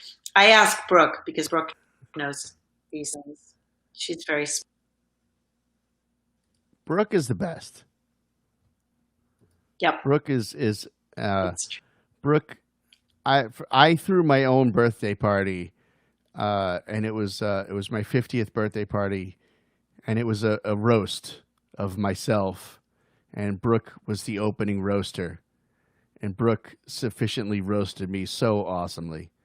Brooke is the best. She's it's very interesting to me that it's very interesting to me that we have so many friends in common, so many very good friends in common that we that I hold in very high regard. Brooke is an important person. Brooke is no bullshit. Yeah, it's a great scene. We're really lucky, Tom. We are surrounded by people who are fun and smart, and we're very, very, very lucky. We're very lucky. Our scene really it's a wonderful place to be. And I think people have really they've sort of come out in this situation where maybe they weren't as comfortable before, how much they care about each other. And I feel like I hear it so much more now. People care so much about you, and I'm like, yeah, I care so much about you. And it's so important to us to keep each other held, to keep each other nurtured and safe right now. And I'm really grateful. And I know that that we are going to find ways to get through, and we have each other. And you were talking about how generous people have been, and people have been really super generous to once, and really helped us to do. When we first closed, donations made it possible for me to give a little bit of money to everybody, and the donations that have continued to come in have made it possible for us to pay bills, and the PPP possible for us to continue to do the virtual venue. People have been incredibly supportive and generous, but there's just only so much they can do. You can't. I wouldn't expect to be able to say to the music scene, like, oh yeah, pay my rent. We all have to take care of ourselves. Nobody knew how long this was going to go on. Nobody knows how long it's going to go on. We don't know. But I'll tell you, this like not knowing thing, I know it's just we're all so tired, right? Yeah, getting frustrated. Absolutely getting frustrated. It's I really enjoyed what I was doing, and I don't know exactly what to do next. Putting on some more of these live stream shows, and maybe helping people to tune out at night with a little bit of music and a little bit of love. And this here Monday thing is just like I said, to touch base with some really great people. And you and I, here we are talking, and Brooke is on board, and it's just trying to keep ourselves sane a little bit. I don't know what's going to happen next, but I might just be pissing in the wind, but I do have faith that we'll get by, and it may not be the same when we get back. We're going to lose some stuff. We're going to lose some jobs, and we've already lost venues, but we're going to come back. And this is such a strong rooted community of people, this arts and music community. We're, something, we might lose some things here, but we'll gain. And when it comes back, I think it's going to be stronger than ever. I think it's going to be the fucking roaring 20s all over. There's going to be a hell of a party, And I know some things aren't ever going to be the same. It's like, we might not ever shake hands again, but we're definitely going to hug. I hope so. I miss the hugs.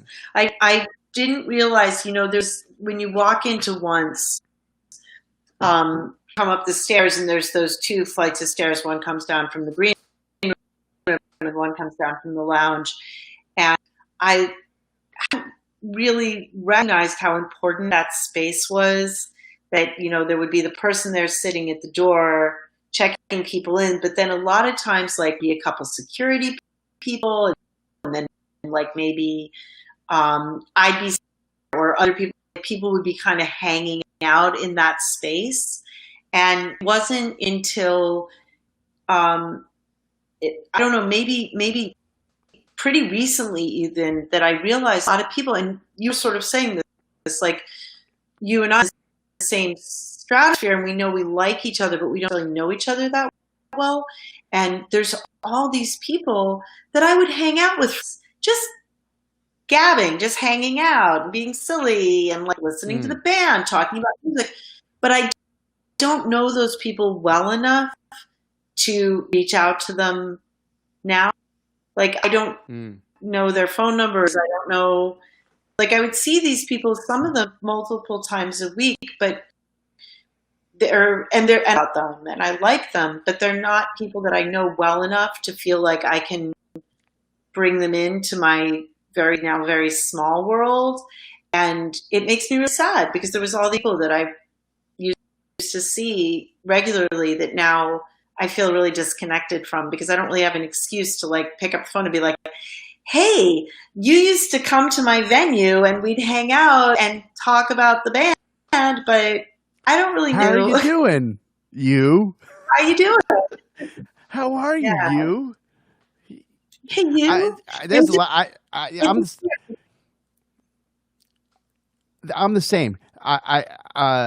So I used to mix a lot of Brian O'Donovan's Wednesday night shows, Celtic Soldier, and his audience was very loyal to his music series. He's such a good dude, traditional Irish music. And like, there's this one dude who's just always sits in the front, and he's got a Baltimore Orioles hat on, and we would just like talk baseball for a little while, and he knew his baseball, and I know I'm a baseball fan, and this season's been hard to tune into, but I'm a baseball fan. And it's just like, hey, and it's like kind of the wink and the nod from across the room with people that are just so familiar to you. And that's it's just a comfort, even if, when you're working, it's just a comfort of like, there's this thing going on, and I don't know that dude's name, like, we're not getting that right now. We're not getting these sort of like, not even daily affirmations, it's sort of like random affirmations, that are just that life is normal. And not to mention that if we are getting not even affirmations, but that kind of communication, it's from social media, which is like, the more all this stuff goes on, the more I realize how damaging social media can be. You go down that rabbit hole of like, it's so hard not to go down the rabbit hole of social media, even if you're not, even sometimes at night, I just hit that video button on Facebook and I just let things go. And it's like, baseball clip, Daily Show, this terrible thing, this person got shot for doing nothing, baseball. And it's like, and cat videos, guy choked out for having a bad license. It's like, you're filling the gap of these communications with some fucking horrible stuff. Like, I really think, I feel, and we have to use social media. We have to stay on Facebook. Doesn't mean we have to go down the shitty rabbit hole of Facebook, but this is part of what we do. Like, we're reaching out to people, and we're putting on what we like to think is good entertainment, and not this terrible, like evil rabbit hole of things. So you can't take it off your phone. And, you know, a lot of people take it off their phone for a week or two. And that's, I mean, it's so healthy, you know. I hear that and I'm like, oh, good for you. At the same time, I'm like, how am I going to get my advertising to that person, you know? I took Facebook, I took the app off my phone, but then I just look at it on the browser on my phone. So I might as well have left the app on my phone. Look at it. I just look at it on the browser. Oh, we have to. So, and it's where this is our business is hanging with people. I'm so addicted to Facebook, and I think it's disgusting. And I like flagellate myself, you know, like, oh, you're a horrible person for looking at Facebook. And but I'm super Instagram addict. That's where I'm really out of control. I love photographs, so I love Instagram. But Facebook is really, it's not people. I mean, it's not the same as being around people. And I feel like I cling to it because I'm like, oh, I've just got to, you know, what are you doing? You know.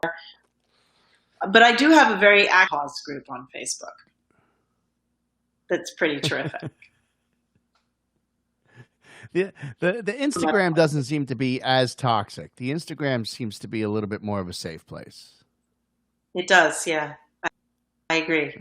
I agree. And also, most of what I do on Instagram is food. So it is pretty safe. Yeah, I have a weird theory about it all. You can even say it's a conspiracy theory. It's not a conspiracy theory, but I do believe. I do believe that I think I know whose fault all of this is. I think Howard Stern started all of this. I think he started the reality TV movement. Like, I think he started reality TV, which leads to that's a nice comment from Camilla. I think he started the reality TV movement. That's a really important comment. I think that's a really important comment. But go on, finish the Howard Stern. Yeah, I honestly think like he started and like he just had a TV show where he put like people like misfits of society on the air and made stars out of them. And basically we're all misfits of society and we all wanted to be on TV. And that was the beginning of it. If it was Howard Stern, and then it was like the MTV Real World, and then it just started, and then and then people just need that immediate interaction and chaotic, like what am I trying to say here? My words are getting ahead of my actual thought. I think it just inspired this this kind of like reward for dumb behavior, or or aggressive behavior. I don't even mean aggressive like fighting. I mean aggressive like it just gets the attention, just like a social media post. You get that shot of dopamine, and you're thinking, I could do that, and it's like it led to our president. I honestly think that Howard Stern, and I go back and forth whether I'm a Howard Stern fan or not. Like, he's a wonderful interviewer. Like, what he did with women to make his popularity is fucking disgusting, hands down.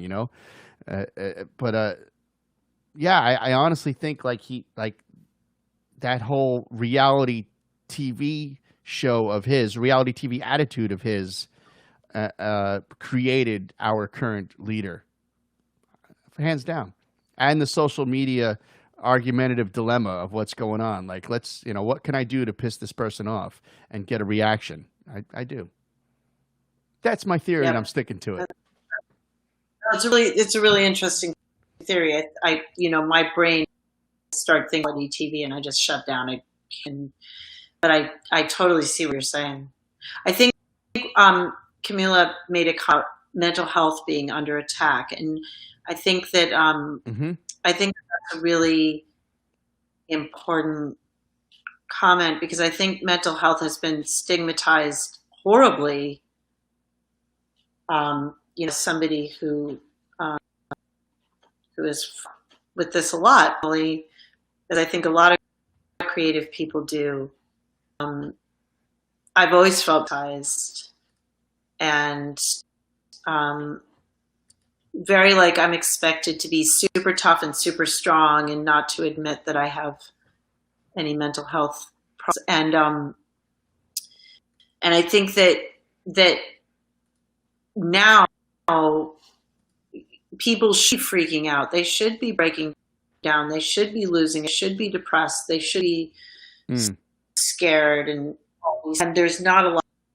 There's no space in this country for that. It's not just that there's no space for it now. I feel like there already was no space for it. There were already support, a lot of stigma, a lot of people being told to just, oh, you'll be fine, go get a good night's sleep,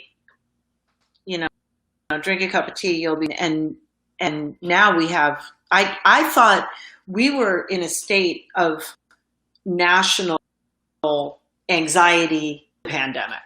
We were already in a state of national anxiety. The whole country was having a panic attack. And that was before the pandemic. And now there's I feel like there's no space at all for people to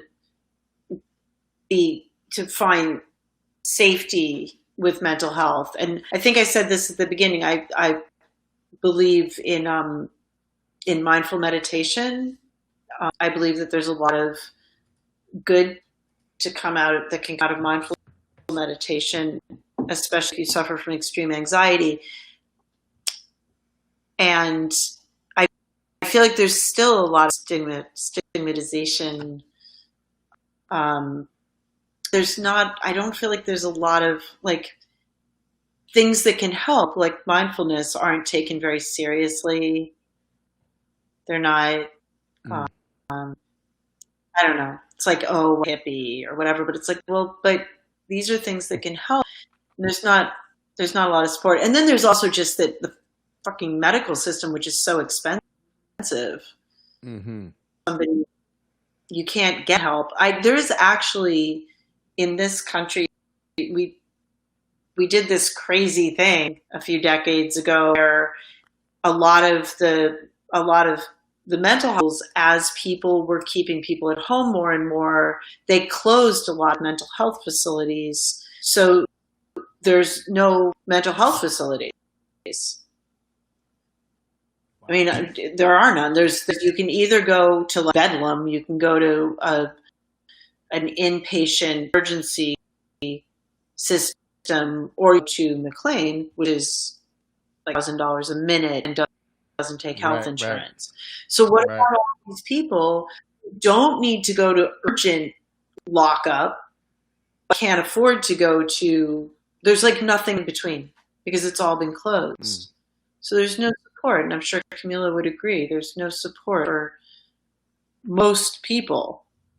They could see maybe their insurance might cover them seeing a doctor once every 3 months, but most people can't get what they need when it comes to mental health treatment because this country doesn't take it very seriously. Does any country take it seriously, Camila? Is there any country that takes mental health seriously? Well, I'm sure there's a handful of European countries that take it much more seriously than we do. The Netherlands. I'll bet they take it seriously. Netherlands. Yeah, it's Netherlands, Sweden, or Canada, our neighbors. Canada. I'm sure Canada's ahead of the curve. I mean, Canada had a day of zero COVID. Canada had a day of zero COVID this week. Did they? Yeah. Yeah, they're just doing it better than us. And we have more cases here than they do in India. India has something like 6 times our population. It's crazy. It's crazy. Yeah. Yeah. We got New Zealand here, and we have successfully fired up Brooke. She's pissed. Brooke is not. Brooke's not happy right now.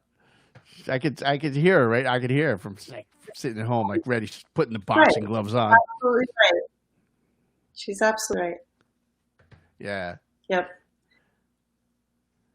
I'm reading what Sean McNally said.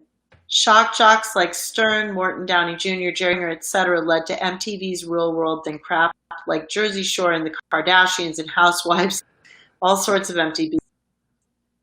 Don't think we're going back. Oh, no. Yeah. All right, Brooke is chill. We're good. We're good. Keep us real, Brooke. I miss having these conversations in the club. I miss talking with Brooke in the club. We would have some. We always had some fun. I see Brooke out in the world all the time. There was a few years that Brooke and I lived across the street from each other, so we would be each other's safe walk home from Davis or Toad or whatever, from once wherever we might be. For a long time there, we were both living up in the Ball Square area, just down the road from once. Brooke is the best. Yeah, I miss this. It warms my heart a little bit. You know what I was thinking when you were talking about the mental health and how people take it. It is important to remember, I think, small victories. And I'm not even sure if this is a victory or not, but I'll keep going. I saw this past week in the sports world, the quarterback for the Dallas Cowboys, Dak Prescott, came out in an interview, and he mentioned, I think he lost, and I might be getting some facts wrong here, but I think he lost a brother. I'm not sure to what or how, and COVID, and he's mentioned that he's been going through depression, and he made this comment off the cuff. He's like, yeah, sometimes it was hard to just get to practice. You got all this baggage on you. And again, I'm paraphrasing, and it's hard to just get up and get to the game. And I got so much stuff going on, and some fucking sportscaster guy came out and threw him under the bus. It was like, oh, you're the quarterback of a franchise and you have to be strong, and I don't want to hear any of this fucking bullshit about your depression, and which is of course some Rush Limbaugh influenced sportscaster said that, but most of the sports community came out and was like, shut the fuck up. Most of the people in that world, ESPN commentators and local newscasts and athletes themselves came out and told this guy, fuck you. Who the fuck are you? And that's, I tell you what, 20 years ago, all the sportscasters probably would have been like, yeah, buck up, buddy. You're the leading quarterback of a franchise, blah, blah, blah. And no, for the most part, all the community came out and was like, no, dude, you're a douche. Shut up. You're not handling this right. And that's a small victory. Who knows if even bringing politics into it, who knows if some of these guys aren't Trump fans, are Trump fans, aren't Trump fans. I think that everybody came out and told this guy he's an idiot for opening his mouth, So there's hope, maybe. Yeah. There's hope. I hope so. Did you grow up with "Free to Be You and Me"? Do you remember that record, "Free to Be You"? Is that the I know it, but not as well as some people know it. It's a children's record. Marlo Thomas. Yeah, what's from the Marlo Thomas? Yeah. There was a Rosie Greer, the football player, on it sings a song called "It's All Right," and it was this huge moment for a lot of people. I mean, it definitely affected, but it was this huge thing for a lot of people. This huge football player singing this song called "It's All Right to Cry." Yeah, it was a great moment. And bless the people in that position that come out and say things like that. Thank goodness for some of those folks who, you might think, some football players just I got to be a man and I got to be tough. And it's and they come out and be like, no, man, Dak Prescott, he's a freaking quarterback of the Dallas Cowboys. And he's just to take it, to take that, it's like, that's right. And I am a strong person and sometimes I'm weak, but I still, you know, like I took his comment as be like, yeah, I was feeling pretty shitty, but I fucking got out there and played. And this guy took the comment as like, how dare you admit you had a moment of weakness. Like it's Yeah. role models, if you will, role models. Mm-hmm. Yeah. Yes. Yeah. Yeah. Thank you, Sean. Sean knows what I'm talking about. This is the story. This is what happened to the dude. And he just came out and was like, yeah, it's been rough. And somebody criticized him for it. Like, what the fuck Super was rough. that? Super rough. Losing family Yeah. member? That's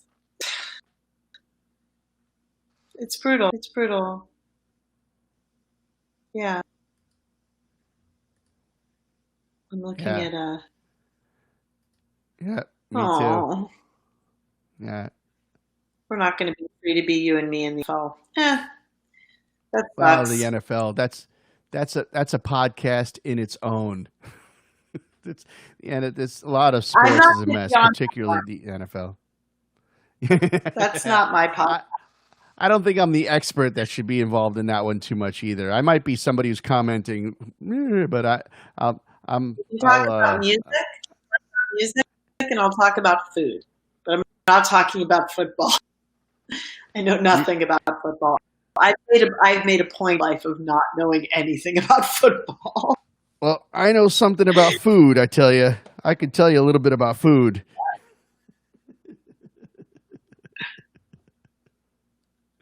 Cool. Yep. I like this has been I'm glad we got a chance to do this. It's been a pleasure. We've been at it for 2 hours. I mean, that's the line. This podcast. It's like I feel like I can go and go and go, but at the same time, at some point, I want to let my guests off the hook so they don't hate me for the rest of their lives.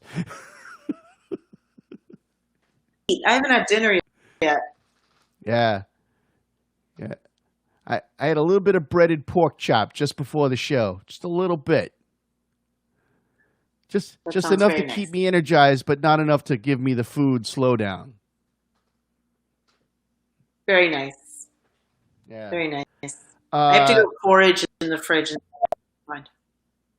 I think I'm going to do mac and cheese this weekend.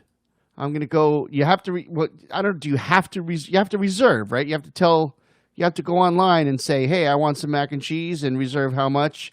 Dinner for 2, dinner for 4. Seems like it's in even numbers, and then you go on Friday between 4 and 6. Yep, that's right. And pick up your food. And we deliver. Yep. Oh, you deliver. Oh, yep. Well, that's fancy. We started delivering. I know. That's fancy. It's good. You know your job. Yeah. Yeah. Keeping Right. people yeah, employed.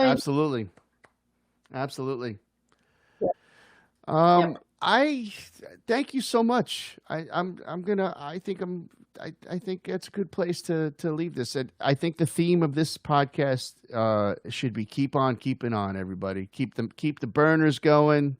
Like I said at the beginning of this podcast, you are a person that has a burner on full flame and a burner on perfect flame and 2 or 3 burners in the back, and you can move them around as you need to. You're a cook as in real life and as a metaphor. I like it. Thank you. It's so good Thank to you see so much. you. Go ahead. Oh, it's just great to Say see again? you. It's great to see you. Look, Same there here. you Same are, here. right there. Yeah. And thank you for everything. Thanks for thanks for continue. You had my wife and I do a show not too long ago. Thanks for that. It may not seem like a big deal, but that was one of the decisions. We did that show and we were like, we're going to be doing more of this. This was a lot of fun. It was good for our mental health. And, we needed a new computer. Yeah. It's like, all right, let's hit the savings and get a computer so we can keep reaching out to people and having these experiences. It was before I started doing this show. This show was not even a concept yet. And thanks for having us and being an inspiration to all these artists in the community and giving us a home for so many years and feeding us and just being you. And good luck with the book. Like you said, you mentioned this book is almost out of print. They might do a second run, but there might be a couple left. I think you said how they made a run of what, a few thousand or something like that? 10,000. 10,000, and they're almost sold out. 10,000, jeez. And yeah. Good Very luck with exciting. everything. Thank you so much. We had no. It was amazing. It was just the most amazing. It came out. People were so excited. It's been so much fun. It's been really satisfying. I've had these pictures 5 years. I knew I had them. Nobody else knew I had them. I had them. It's exciting to be able to show them to the world. I think that's all an artist ever wants to do, right? That's what we want to do. We want to share our art. The opportunity is so huge. A wise man from my younger years once said to me, you have to put it on out there or else the world can't give it back to you. Well put. I always love that. I always love that little bit of inspiration. That was a great quote. He dropped that on me. I think I was talking about music or making a record or unsure of something. Should I do this? And he's like, well, man, you got to put it out there. The world can't give it back to you. And then he faded off into the dust. Whoosh.